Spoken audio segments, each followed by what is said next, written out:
as Richa Industries, we are basically into two main fields. One is a textile and another is a pre-engineering buildings. In textiles, we made the fabrics for all the brands, Polos, Adidas, Reeboks.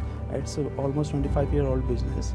In PV, we make the pre-engineering buildings. We work for the metros, Delhi metros, and we are taking lots of EPC projects with civil.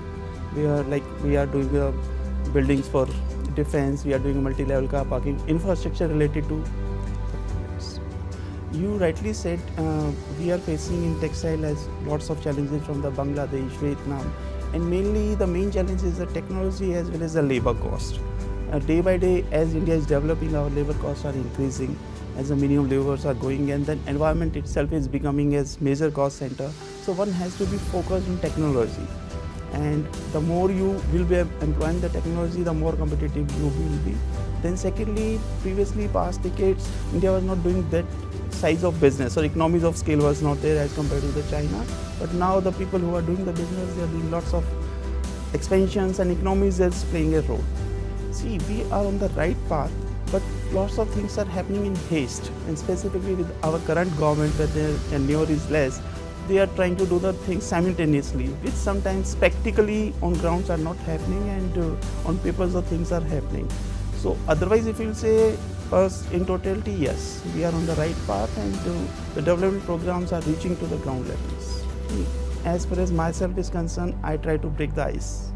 That is my style of working, because as Indians we are onto the old cultures, and it's very difficult to bring the change. So when you want to bring the change, you have to break the ice. So I try to be the front runner, and that's how I lead. See, the first and foremost challenge I feel is the liquidity. Indian companies, most of the companies don't have that kind of surplus fundings to brands and to make it to reach to the public, as compared to the MNCs. When they come to India, they launch for 3 years or 5 years, they are in red budgets. On the contrary, when we as an Indian company or startup, we start from the day when our bankers or financial institutions wants us to be in black. So we don't have that kind of surplus funding where we can go and do the branding. See, for being a successful leader, you have to be hardworking, as well as you have to be, as I told you earlier, that you have to be front runner all the time, and you have to be on your toes for the changes that are going to happen, and you have to try to inculcate in your company beforehand. See, it's not that we cannot match up. It's, as you rightly said, that the products are manufactured from the Indian factories only. So first of all, it's the standards and the quality parameters that those brands ask for, which our Indian companies don't go for. That's the first difference. And the second difference is the MRP. The same product of Indian brand, if you go for 1,000 rupees, the same product of MNC, they will be tagging it to 3,000 rupees and able to sell that because of the pricing, because of the advertisement, because of the branding. But when it has to be sold by Indian company, they cannot sell it at 3,000 rupees. So there, then they start cutting onto the parameters, and that's how the things differ. See, as far as the first question goes, the EPC industry is evolving very fast. Maybe I can say that more than 25% is a growth rate, cumulative growth rate over 4 years, because of the lots of the focus of the Modi government on the infrastructure, roads, and lots of connectivity things you've seen the happening. As far as the MNC's point goes, they are coming their side, but they need people like us to deliver or to help them, because it's not something tailor-made, it's a situational.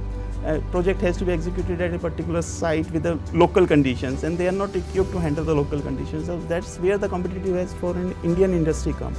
So in most of the cases, they are joining hand with a good Indian company who can be on the same platform or same thought process and try to deliver the projects. See, I cannot say that I have achieved the milestone, because it's lots of I have to go for. But yes, certainly the foremost is in 2007 when we got listed was the first milestone which I can say that we have achieved. At just sales of around 40 crore rupees, we got ourselves listed at the Bombay Stock Exchange. Then in 2009 we started the PB business. In 2012 we came to the government EPCs.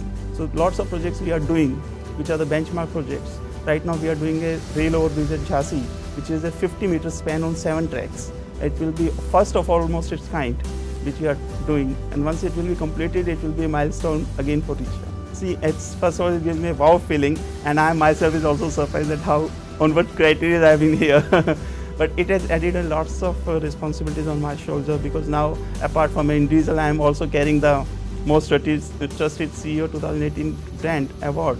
So I have to be more accountable, and I have to look forward that yes, my actions should be actions to be learned by others, and my standards has to be high. So as far as my motivation is concerned, myself driving is my motivation factor. However, my father is a role model for me, and I've got a lot of things learned from him.